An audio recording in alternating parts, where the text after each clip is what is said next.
안녕하세요.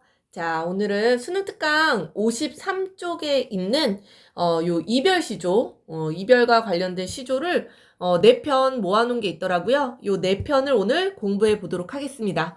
선생님이 한 일주일 만에 영상을 찍는 것 같은데요. 아무래도 이제 신학기가 이제 다가오고 하니까 아무래도 준비할 게 많더라고요. 여러분들도 이제 방학 거의 다 끝났죠, 그죠? 새로운 학년을 시작하는 마음으로 열심히 공부를 해주셨으면 좋겠습니다. 자, 여기 나와 있는 시조들은요, 이렇게 평시조 2편, 짧은 3줄짜리 평시조 2편이 나와 있고요. 그리고 사설시조라고 해서 특히 중장이 길어지는 그런 경향을 보이는 이런 사설시조가 2편이 실려 있어요. 그리고 사설시조 같은 경우에는 주로 이제 평민들이 노래를 했기 때문에 이렇게 작자 미상인 경우가 많습니다. 누가 지었는지 모른다라는 거죠. 자, 그래서 이렇게 사설시조 2편, 평시조 2편이 묶여 있는데 일단 내용상으로는 사랑 노래다. 지금도 뭐 노래 중에는 사랑과 이별 노래가 가장 많지 않습니까? 그죠? 옛날에도 이런 이별, 사랑, 그리움, 외로움 이런 주제를 갖고 있는 노래들이 상당히 많았다라는 거죠. 그리고 한 가지 더 소재 면에서 공통점을 묶어서 문제를 만든 건데요. 바로 이런 동물이 등장한다라는 겁니다. 말, 나귀, 그리고 꾀꼬리. 마지막으로 기러기. 기러기인데 그냥 기러기가 아니죠. 그죠? 왜 기러기. 짝을 잃었어요. 그죠? 자, 이런 왜 기러기까지. 자, 동물들이 등장한다라는 점 공통점을 생각하면서 시를 공부하시면 좋겠습니다. 자, 첫 번째 시조는요. 작자 미상의 평시조인데요. 자, 한번 먼저 읽어볼게요. 굉장히 짧습니다. 그죠? 자, 말은 가자 울고, 님은 잡고 울고, 석양은 재를 넘고 갈 길은 천리로다. 전이마 가는 날 잡지 말고 지는 해를 잡아라. 자, 시적 상황이 이해가 쏙쏙 되셔야 될 텐데, 자, 일단 이 시적 화자의 정서를 알 수 있게 해주는 시어가 반복이 되잖아요. 울고 울고 정서 나와 있죠. 그리고 시적 상황을 보니까 말은 가자고 주인한테 자꾸 가자고 그래요. 울고 님은 잡고 나를 막 잡고 가지 말라고 잡고 울고 어떤 상황이에요? 아, 이별의 상황이구나. 요렇게 초장을 읽고 체크를 하셔야 돼요. 그죠? 자, 이런 정서 어떤 표현 방식을 사용하고 있어요? 울고 울고 바로 시어 반복을 통해. 이런 반복을 통하면 뭐예요? 운율감도 드러나고요. 화자의 이런 이별의 어떤 정서를 더 시화, 부각시켜 줄 수 있는 그런 효과가 있습니다. 또 초장을 보니까 말은 가자 울고, 님은 잡고 울고, 주어, 그죠? 뭐뭐 하자, 뭐뭐 하고, 뭐뭐 하고, 뭐뭐 하고. 이런 식으로 문장이 비슷하게 반복되고 있어요. 이런 건 이제 대꾸라고도 하죠. 그죠? 대꾸도 사용됐고요. 자, 여기에서 이 말이라는 거는요, 자꾸 나보고 가자라고 해요. 바로 님과 이별을 재촉하는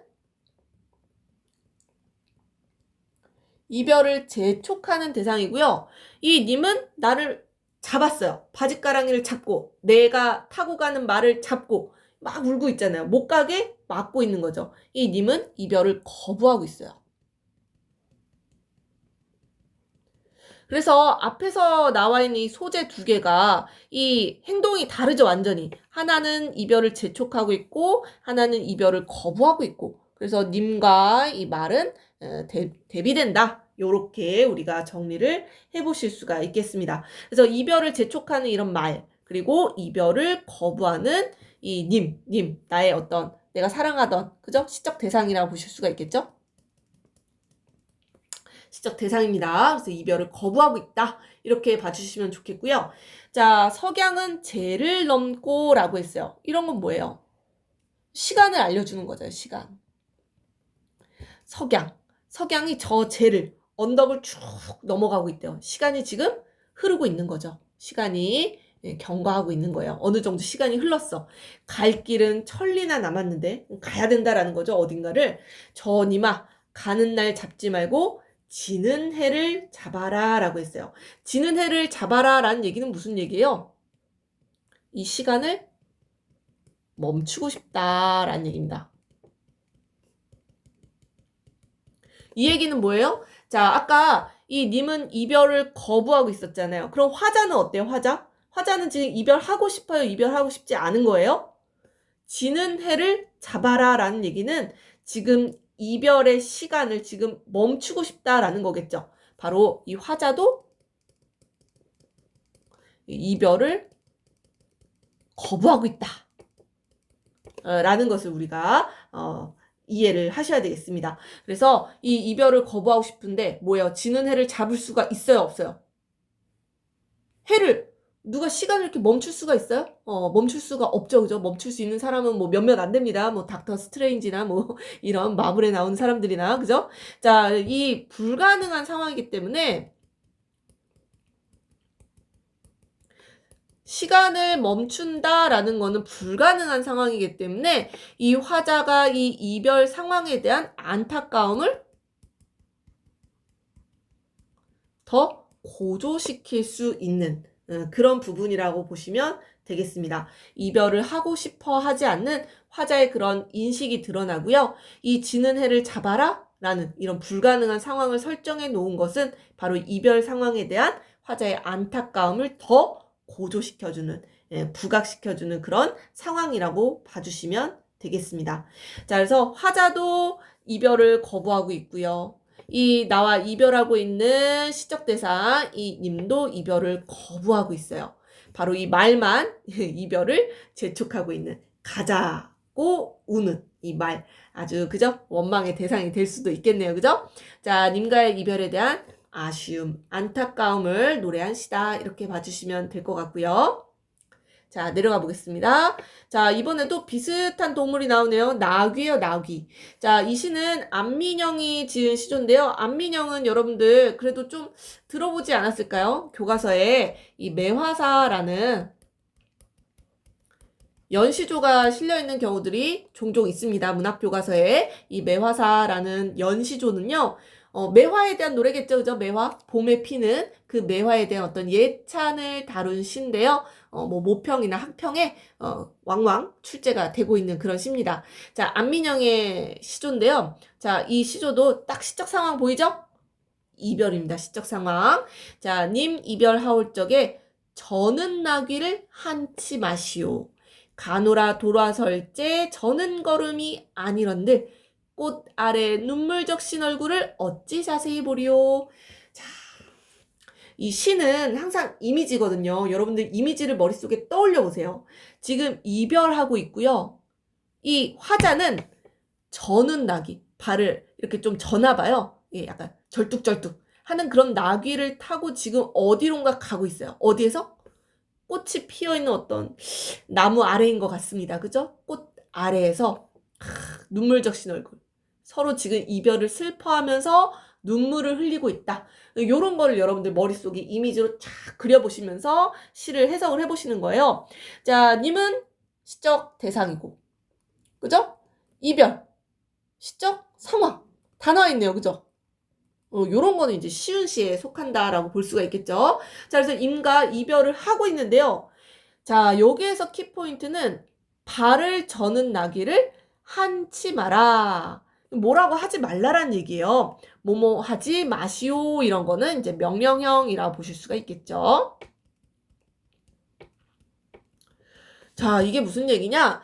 자, 이 다리를 전다라는 얘기는 사실 긍정과 부정으로 나누어 봤을 때는 한쪽 다리를 전다라는 거는 일반적으로는 부정적이에요. 일반적으로는 이 부정적인 인식이 딱 떠오르셔야 됩니다. 그리고 지금 화자가 나귀를 타고 이 님과 이별을 해서 어디론가 가고 있잖아요. 그렇기 때문에 이 나귀도 사실은 일반적으로 봤을 때는 이 말도 이별을 재촉하는 이 나귀도 이별을 점점 재촉한 님과 나의 거리를 점점 멀게 하는 그런 부정적인 소재란 말이에요. 자, 그런데 이 화자는 한치 마시오라고 했어요. 저 나귀를 탓하지 마라 라는 얘기예요. 이 얘기는 뭐예요? 요거 중요하다, 그지? 이 인식의 전환이 늘어난다라는 얘기예요. 일반적으로는 부정적인 이미지인데 저는 낙이라는 거는 이 화자는 긍정적이라는 거예요. 화자에게 있어서는. 왜? 그 이유가 밑에 나옵니다. 이유가 자, 요렇게 연결해 볼게요. 그 이유는요. 가노라 돌아설 때 바로 이별할 때를 얘기하는 거예요. 그죠? 이별할 때 저는 걸음이 아니런들 이 나귀가 절기 때문에 절뚝절뚝하기 때문에 천천히 걸어간다는 얘기예요. 꽃 아래 눈물 적신 얼굴을 어찌 자세히 보리요 라고 했어요. 뭐예요? 이거 서리법이죠. 어찌 자세히 보리요? 자세히 볼 수 있다라는 얘기입니다. 뭐 때문에? 나귀가 다리를 절기 때문에. 바로 이유가 나와 있죠. 뭐예요? 이별을 지연시키고 있고요. 천천히 걸어간다란 말이에요. 그렇기 때문에 이 얼굴을 자세히 볼 수 있다라는 얘기예요. 누구의 얼굴이겠어요? 바로 님의 얼굴. 님의 얼굴. 이별을 지연시키기 때문에 바로 님의 얼굴을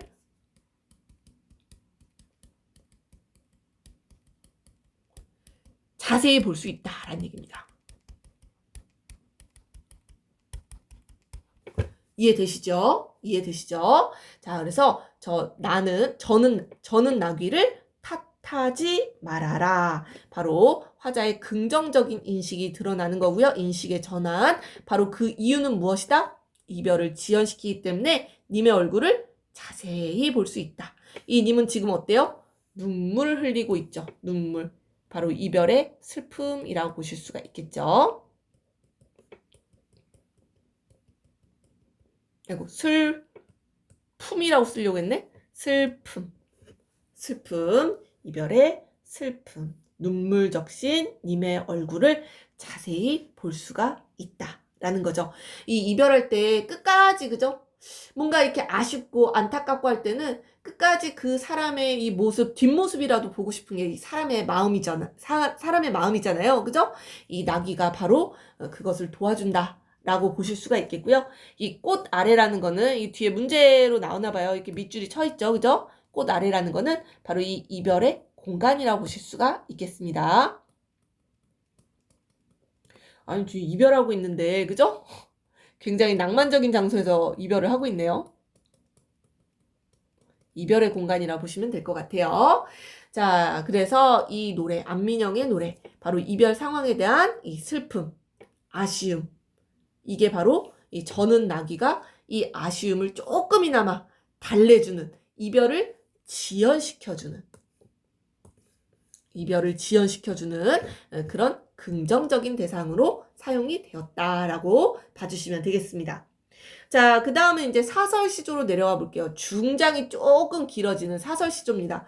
자, 그런데 사설시조는 크게 어렵게 생각하지 않으셔도 될 것 같아요. 왜냐하면 평민들의 노래인 경우가 많기 때문에 그 당시에 아마 이 유행했던 구절 같은 거 굉장히 많이 사용을 하고요. 또 이 정서 같은 게 굉장히 직접적으로 등장하는 경우가 많기 때문에 자, 겁먹지 말고 읽어보시면 됩니다. 자, 뒤뜰에 봄이 깊으니 그윽한 심에 둘 데가 없어. 바람결에 슬퍼하며 사방을 둘러보니 온갖 꽃이 남만 버들 위에 꾀꼬리는 쌍쌍이 비껴나라 울음을 울제. 어찌하여 내 귀에는 정이 있게 들리는고. 어찌 다 가장 귀하다는 사람이 저 세만도 못하느냐라고 했어요. 자, 어떻게 이해가 좀 되십니까? 이 노래랑 그 비슷한 노래가 있어요. 비슷한 노래. 바로 이 고대 가요 중에 이 황조가라는 노래가 있습니다. 유리왕이 지었죠. 유리왕이 이 아내와 공주였던 그 아내와 이제 이별을 하면서 그 공주를 이제 따라갔는데 이 만날 수는 없었고 그곳에 꾀꼬리 한 쌍이 정답게 논일고 있는 장면을 봤어요. 그걸 보고 이제 지은 노래가 황조가입니다. 여기서 황조가 바로 꾀꼬리예요. 꾀꼬리. 굉장히 비슷한 그런 발상을 가지고 지은 시입니다. 자, 두 시를 비교해 보시면 좋을 것 같아요. 자, 뒤뜰에 봄이 깊으니. 자, 뒤뜰. 공간적 배경이죠? 계절적 배경도 나오죠? 봄입니다, 봄. 자, 봄이 깊은데 그윽한 쉼에 이 마음속에 이 뭔가 어떤 감정이 오르는 것 같아요. 이 그윽한 심해를 둘 데가 없어 라고 했어요. 자, 이 심해는 긍정적일까요? 부정적일까요? 바로 나오죠, 밑에. 자, 여기 나오잖아요. 슬퍼하며, 바람결에 슬퍼하며. 그러니까 이 그윽한 심해라는 거는 슬픔의 정서다라고 보시면 될 것 같아요. 슬픔. 그리고 여기 보면 꾀꼬리가 정답게 우짖는데 그게 이제 나는 저 새만도 못하다 뭐 이런 얘기를 하거든요. 그러니까 이 노래도 이별 노래예요. 이별 노래. 그래서 그윽한 심해라는 건 슬픔, 뭐 님에 대한 어떤 그리움. 이런 정서랑 연결 지어 보시면 될 것 같아요. 그래서 내 마음 둘 데가 없어 바람결에 이제 슬퍼하면서 슬픔, 그리움 연결해 보시면 되겠고, 사방을 둘러보니까 봄이 된 거예요. 봄. 자, 요 부분 봄의 풍경을 묘사한 부분인데요. 자, 어떤지 보세요. 자, 뒤뜰의 풍경을 보십니다. 뒤뜰 봄의 풍경. 온갖 꽃이 난만해요. 꽃이 막 피어 있어요. 버들 위에 꾀꼬리. 이 꾀꼬리가 철새거든요. 꾀꼬리가 날아와가지고, 자, 문제는 그냥 우는 게 아니라 쌍쌍이 울어댄다는 얘기예요. 커플이란 얘기야, 커플. 자, 얘네는 서로 이 쌍이 있어요. 쌍이 있어서 서로 막 날아다니면서 이 울음을 울어댄다라는 얘기입니다. 이 울음이라는 건 뭐겠어요? 아주 정다운 울음이겠죠. 그런 소쩍새, 접동새 뭐 이런 애들이 우는 그런 한스러운 울음이 아니에요. 아주 정다운 울음을 꾀꼴꾀꼴 하면서 울어댄다라는 얘기입니다. 자, 그래서 이 꾀꼬리는요, 화자에게 있어서는요, 부러움의 대상이에요.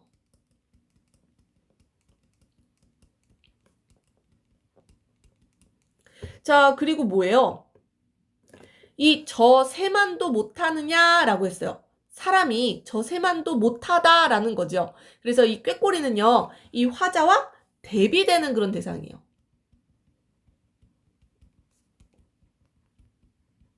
화자와 대비를 이루면서 이 화자의 어떤 이 정서, 슬픔, 그리움의 정서를 고조시켜주는,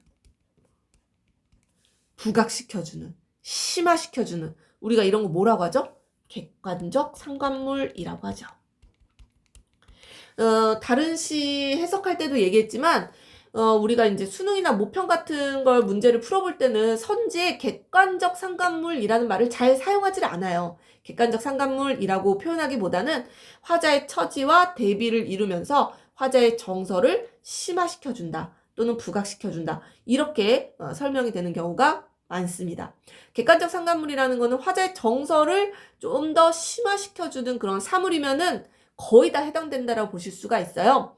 감정이입도 그렇고요. 여기서는 이제 화자와 대비된다라고 보시면 좋겠습니다. 그래서 부러움의 대상이라고도 보실 수가 있겠고요. 자, 그래서 이 봄이라는 계절은 너무 꽃도 예쁘고 꾀꼬리도 있고 아주 아름다운 계절인데, 오히려 나의 그런, 지금 님과 이별을 했잖아요. 혼자 지내는 이런 나의 처지를 더 뭔가 슬프게 만드는 그런 계절이다라고 보실 수가 있겠죠. 사실 이런 사랑 노래는 여러분들이 이 이별에 대한 경험이 있어야지 더 이렇게 확 와닿거든요. 이게 봄에 여러분들 나중에 대학생 됐을 때 특히 봄에 남자친구랑 헤어지시면 안 돼요. 남자친구, 여자친구랑 헤어지시면 안 되는 게, 이 벚꽃이 피고 캠퍼스가 정말 아름다울 때 이별을 하면은 그렇게 슬플 수가 없어요. 막 지나가는 이 연인들이 막 손만 잡고 있는 것만 봐도 막 한숨이 막 네, 경험담입니다. 아무튼 여기서도 이런 거죠. 꾀꼬리가 막 쌍쌍이 정답게 우짖으니까 어찌하여 내 귀에는 정이 있게 들리는고라고 이야기를 하네요. 그 소리가 굉장히 정답게 들린다라는 얘기예요. 그래서 이런 부분에서는 이 부러움, 아까 부러움의 대상이라고 했잖아요. 그죠? 그러면서도 한편으로는 님에 대한 어떤 그리움, 이런 감정이 투영된 화자의 감정이 투영되어서 꾀꼬리의 울음소리가 정이 있게 들린다라고 표현을 한 겁니다. 정이 있게 들리는 곡, 요런 것도 서리법이죠. 그죠? 어찌하여 가장 귀하다는 사람이 저 새만도 못하느냐라고. 여기도 설이네요. 저 새만 못하는 것 같다 라는 얘기겠죠. 그래서 마지막 서리적인 그런 뭐 물음의 방식을 통해 또는 서리법을 통해서 바로 부정적인 처지를 강조하는. 화자의 부정적인 처지는 뭐겠어요? 이별, 그리움이겠죠. 그래서 사실 이 노래에서는 이별했다라는 상황은 뭐 직접적으로 드러나지는 않습니다. 이별했다라는 상황이 직접적으로 제시됐다기보다는 극한 심해, 슬퍼하며 이런 정서가 직접적으로 제시가 되어 있었고요. 나의 이런 슬픔의 정서와 대비되는 꾀꼬리, 굉장히 봄에 그죠? 꽃도 활짝 피어 있고 그죠? 꾀꼬리가 막 쌍쌍이 날아다니면서 정답게 막 울고 있어. 그게 굉장히 정답게 들린다라는 얘기예요. 그만큼 화자는 지금 꾀꼬리를 부러워하고 있고 한편으로는 이 꾀꼬리와 대비되어 자신은 굉장히 외롭고 뭔가를 그리워하고 있다라고 우리가 추측해 볼 수가 있겠습니다.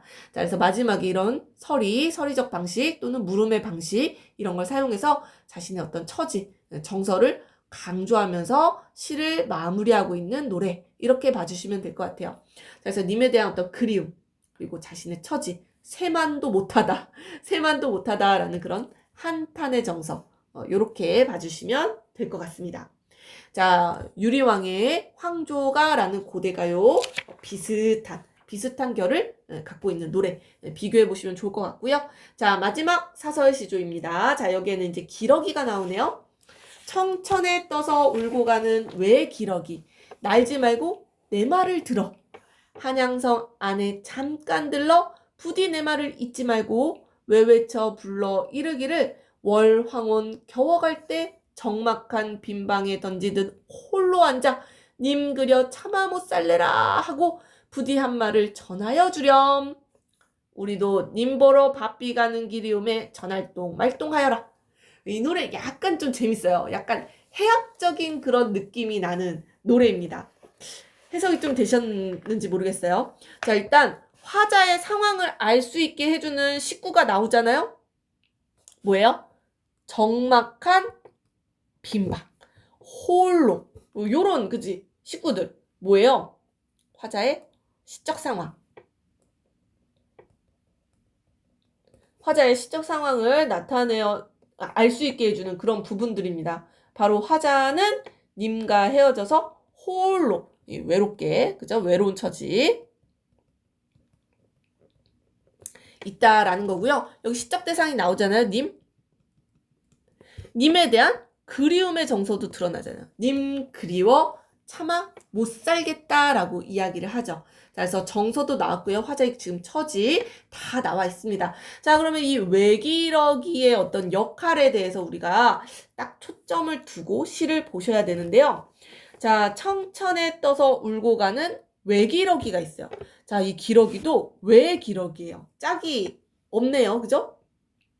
날지 말고 내 말을 들어라 라고 했어요. 자, 내 말을 들어라 라고 이야기를 합니다. 자, 이 외기러기는요. 일단 첫 번째, 지금 청자로 설정됐어요. 내 말을 들어봐라 라고 이야기하죠. 자, 그러면서 여기 보면은 화자의 부탁이 나와 있어요. 화자의 부탁. 전하여 주렴이라고 부탁이 나와 있죠. 자, 그래서 두 번째 어떤 화자의 부탁을 하는 그런 대상이고요. 이 부탁은 어떤 화자의 어떤 소망을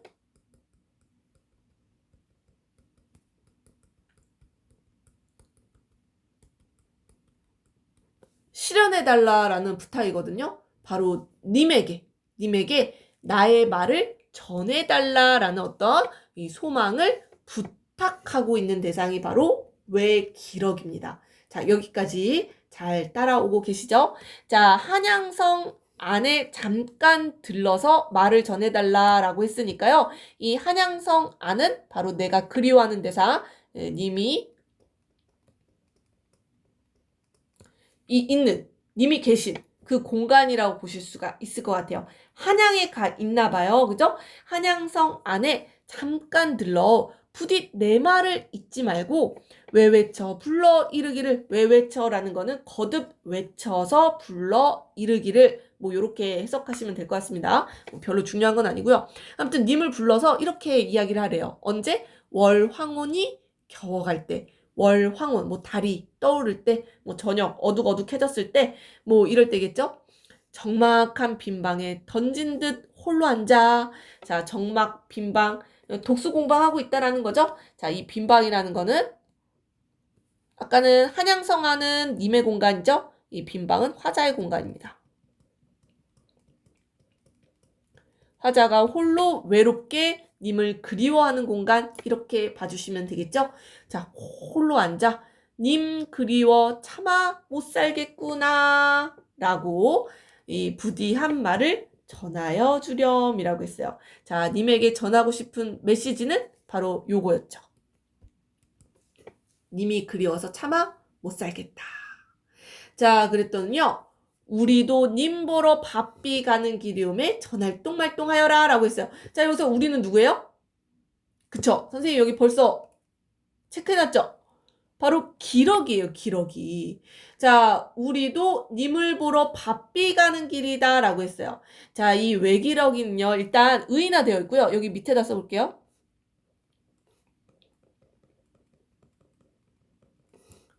대답을 하고 있네요. 그죠?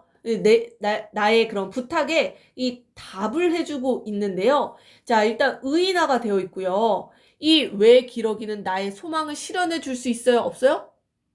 없어요. 전할동 말동 하여라. 왜? 나도 내 님을 보러 바삐 가는 길이기 때문에. 이해되시죠? 그래서 아까 1번, 2번까지 쓰셨죠? 자, 여기 3번 써볼게요. 3번. 자, 이 왜 기러기는요. 자, 화자와 대비를 이루는 대상이기도 합니다.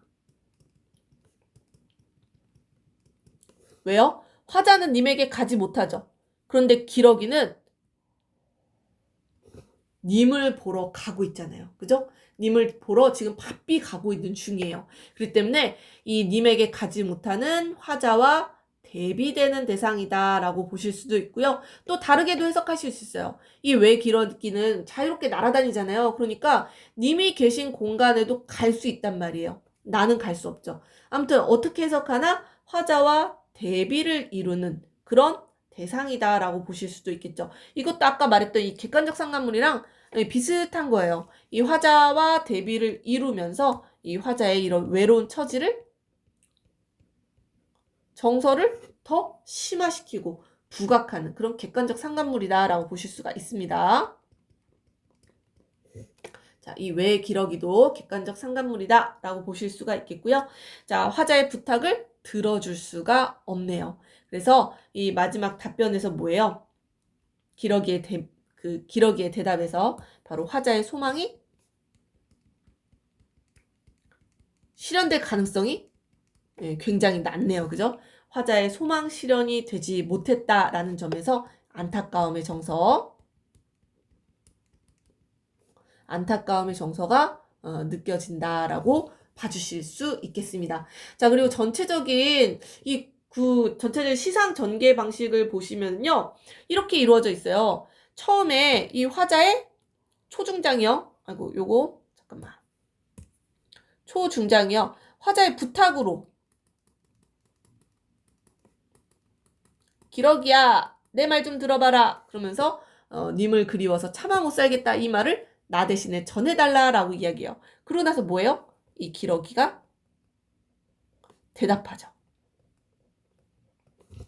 자, 화자가 말을 건네고 기러기가 대답을 하고, 이런 걸 우리가 뭐라고 이야기해요? 대화 형식. 문답법. 뭐 문답을 통해, 뭐 묻고 답하는 형식을 통해 또는 뭐 대화 형식을 통해 다 해당될 수 있겠죠? 자, 그래서 시상 전개 방식 전체적으로 요렇게도 정리를 해 볼게요.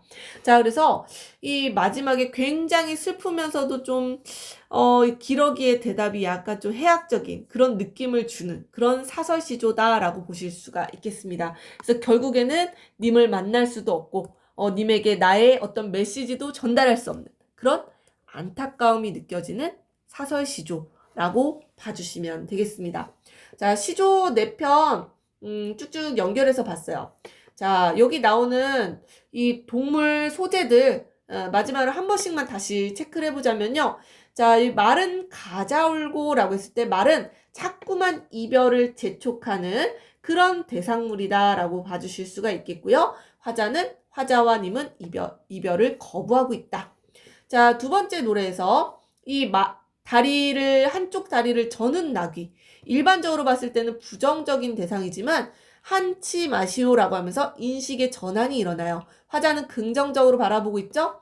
바로 다리를 절기 때문에 천천히 이별을 하고 그로 인해서 님의 얼굴을 자세히 끝까지 늦게까지 바라볼 수 있는 거죠.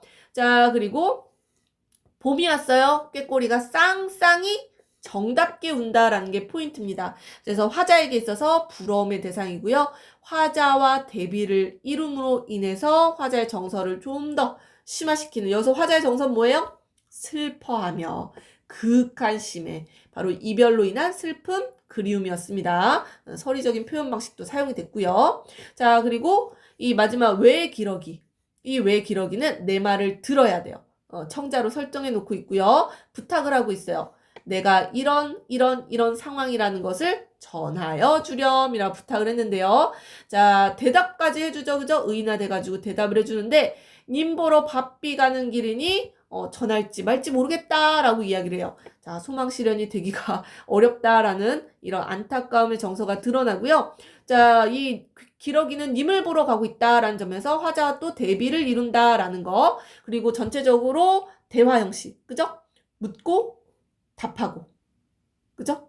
그래서 부탁 그리고 기러기의 대답까지 이어지고 있다라는 거. 자, 여기까지 정리를 다시 한번 해봤습니다. 자, 오늘 시조 모음 여기까지 할게요.